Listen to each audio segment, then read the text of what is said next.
Hi, I'm Megan, a tobacco compliance inspector for a local board of health. It's my job to help you follow state and local tobacco laws and regulations. In this video series, I'll be explaining what's involved in a retail store inspection and the important guidelines for selling tobacco and nicotine products in Massachusetts. I recommend that as a store owner or manager, you watch the entire series. If you're a staff member, your manager may ask you to watch specific videos or the full series. Let's head inside. An inspector working for your city or town's health department will visit the store from time to time to conduct a retail store inspection. In addition to retail store inspections, undercover buyers may come into your store and attempt to purchase tobacco and nicotine products. This is called a compliance check, to ensure your store checks IDs and does not sell tobacco products to anyone under the minimum legal sales age of 21. The age in your municipality may be higher than 21. Failure to cooperate with inspections and compliance checks can lead to a suspension of tobacco sales for up to 30 or more consecutive business days. During a retail store inspection, the inspector will identify themselves and who they work for. They'll need to go behind the counter and into your back room and storage areas. Here are some key items the inspector will be looking for: the presence of required signs, permits, and licenses, the proper placement of products and locked humidors to avoid self-service, the nicotine strength of products is within the legal limit, evidence of cigarettes being sold or displayed as singles, sometimes referred to as loosies. Open packs of cigarettes in the retail area may be evidence that singles are available for sale. The presence of any flavored tobacco, nicotine products, and flavored tobacco product enhancers. The Massachusetts tax stamps are on cigarettes. In addition, your local municipality could have passed local policies such as cigar packaging or nicotine-free generation. Talk to your local board of health to get more information.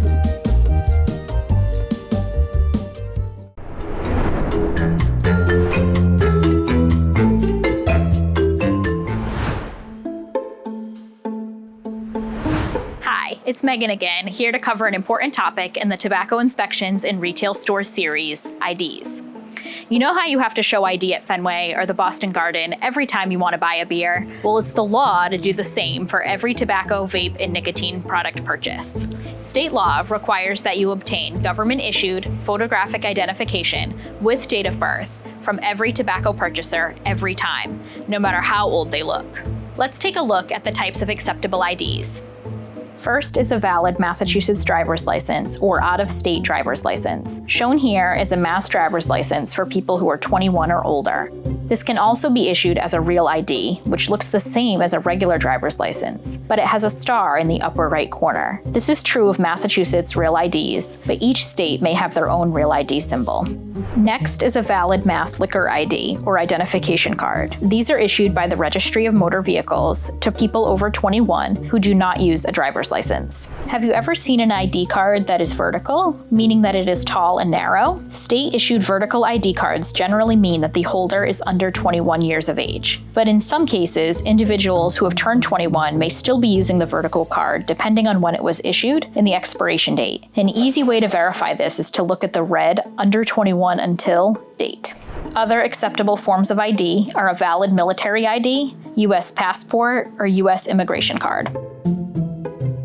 You can download or order a printed version of this helpful sheet with all the acceptable IDs by contacting your local Board of Health or visiting the Massachusetts Health Promotion Clearinghouse website, selecting tobacco, then tobacco retailers.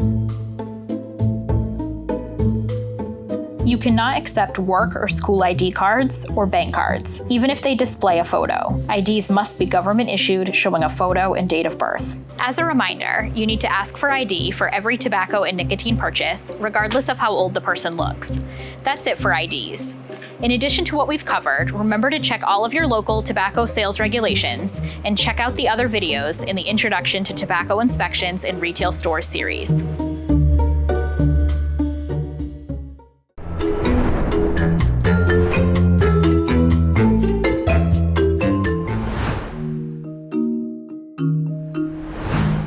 It's Megan, covering another important topic in the Introduction to Tobacco Inspections in Retail Stores series: permits, licenses, and signs. First, all tobacco retailers in Massachusetts are required to have the current Department of Revenue licenses for the types of products they sell.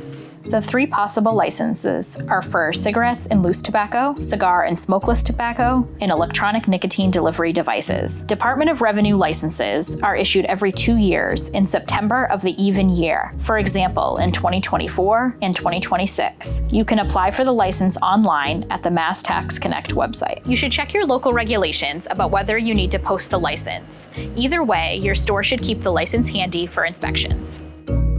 Next are permits. Every year, most cities and towns require you to get a new tobacco sales permit from the Board of Health. Many cities and towns let you apply for the permit online on the municipal website. Next are the signs that always need to be posted at your store and be visible to customers. These signs are available from your health department. Massachusetts law requires certain signs to be posted based on the type of tobacco retail establishment. Also remember to check all of your local tobacco sales regulations. The three types of establishments are convenience and liquor stores and gas stations with a retail tobacco license, adult-only tobacco retail stores, 21 plus, and Department of Revenue licensed smoking bars, also 21 plus. Let's start with the signs that need to be posted in all establishments, including this convenience store.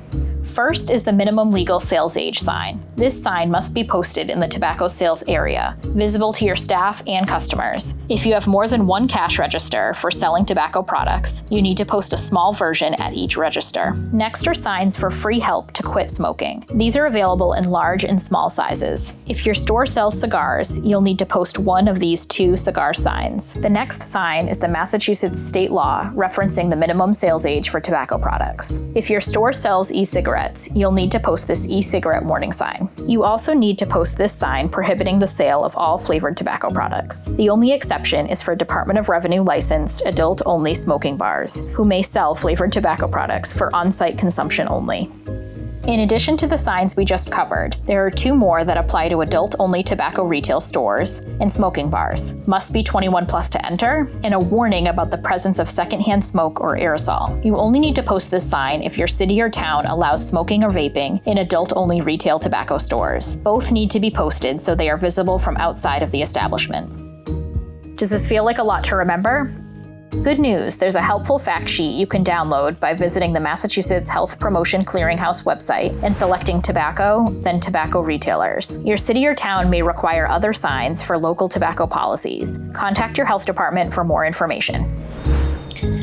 I hope you found this information about permits, licenses, and signs helpful. Remember to check all of your local tobacco sales and related regulations, and check out the other videos in the Introduction to Tobacco Inspections in Retail Stores series.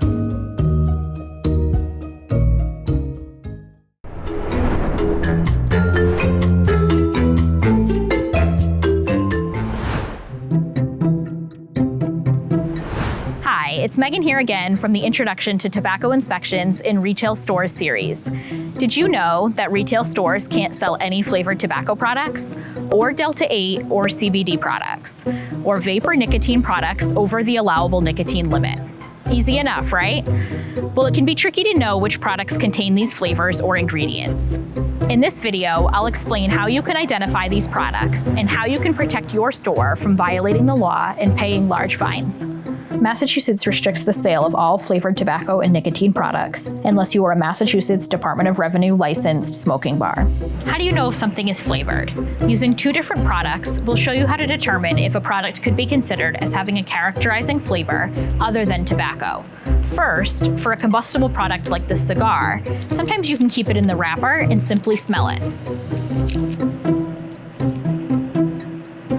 If you need a baseline, smell a pack of Marlboro Reds. If you smell something other than plain tobacco, then it is a flavored tobacco product.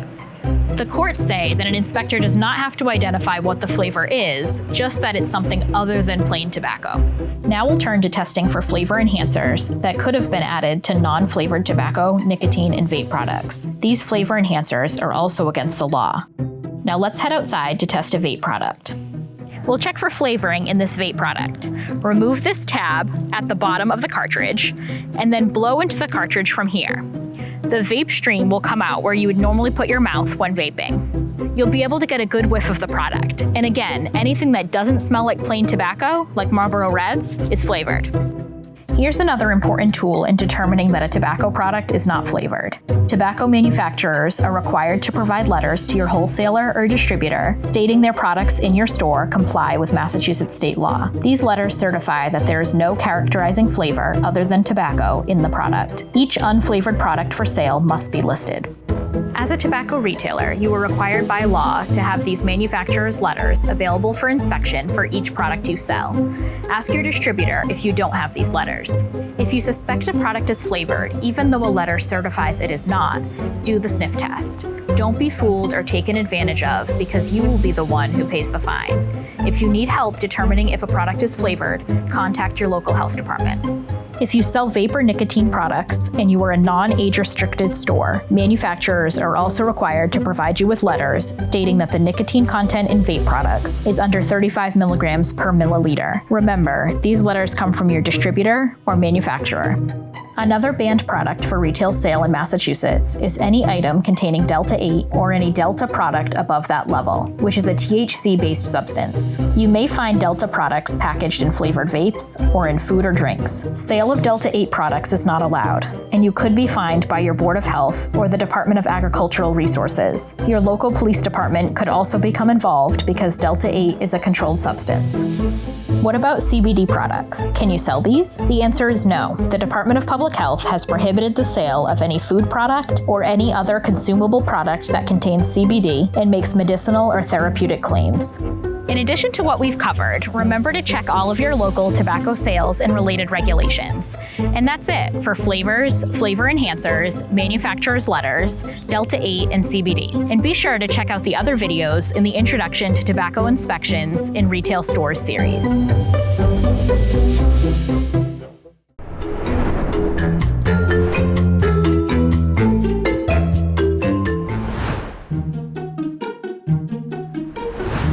It's Megan, covering another important topic in the Introduction to Tobacco Inspections in Retail Stores series: coupons on tobacco and nicotine products. There tends to be a little confusion about whether retailers can honor coupons that manufacturers put on tobacco or nicotine products. Retailers are not allowed to accept coupons for any tobacco or vape products in Massachusetts. This rule includes coupons that are attached to packaging if the word coupon is used or instructions are provided on how the customer can redeem the coupon with the store clerk for a discount. Discounts from loyalty programs are also not allowed. So now you know all about coupons. Be sure to check out the other videos in the Introduction to Tobacco Inspections in Retail Stores series.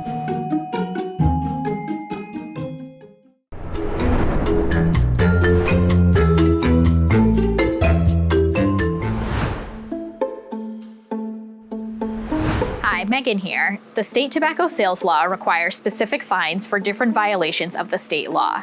In this series, we've covered many topics to help you, the retailer, be in compliance with state laws. Let me tell you a bit about the consequences of violating state law when it comes to tobacco. Violations of the state tobacco sales law can include sale to a person under 21 years of age, self-service displays including unlocked humidors, sale of flavored tobacco products and tobacco product flavor enhancers, sale of loosies, coupon redemption, and several other violations.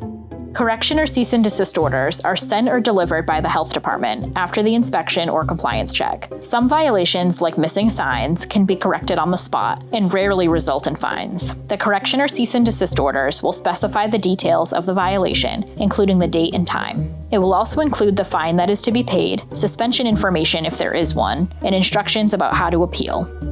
You have the opportunity for a hearing with the Board of Health to give testimony on the incident. You may be represented by an attorney at cost to you. Consult your local regulations and the correction order for applicable timelines to appeal and/or pay the fine.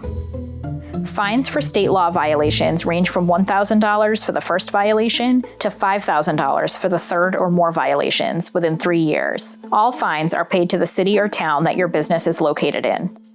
There are also local regulations which have fines if you violate them. Check your local Board of Health regulations for more information about what is not allowed in your city or town. Local regulations can be found on the health department page of your municipal website or by calling your local health department. Violations of state and local laws can and often do result in permit suspensions of up to 30 days or more. A permit suspension means you have to remove all of your tobacco products from the sales floor or possibly from the building and cannot sell for a specific period of time. Some tobacco sales permits have been permanently revoked after too many violations. So, I bet you're motivated to avoid any violations. Check out the other videos in this series for specific guidelines to help you understand Massachusetts tobacco laws and your city or town's local regulations.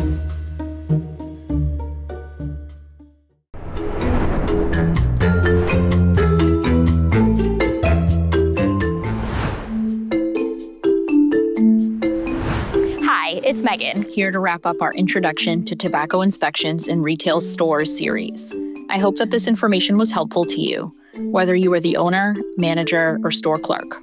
As a reminder, you can order or download signs and information by visiting the Massachusetts Health Promotion Clearinghouse website and selecting tobacco, then tobacco retailers. For additional information, visit this URL for the Massachusetts 2019 Tobacco Control Law. Remember, if you have any questions, you can ask your health department at any time. We're here to help you comply with local and state laws. And don't forget to check your local tobacco sales regulations for any local violations, fines, and permit suspensions. If you've missed any of the videos in this series, here are the topics you can continue to learn about. See you around.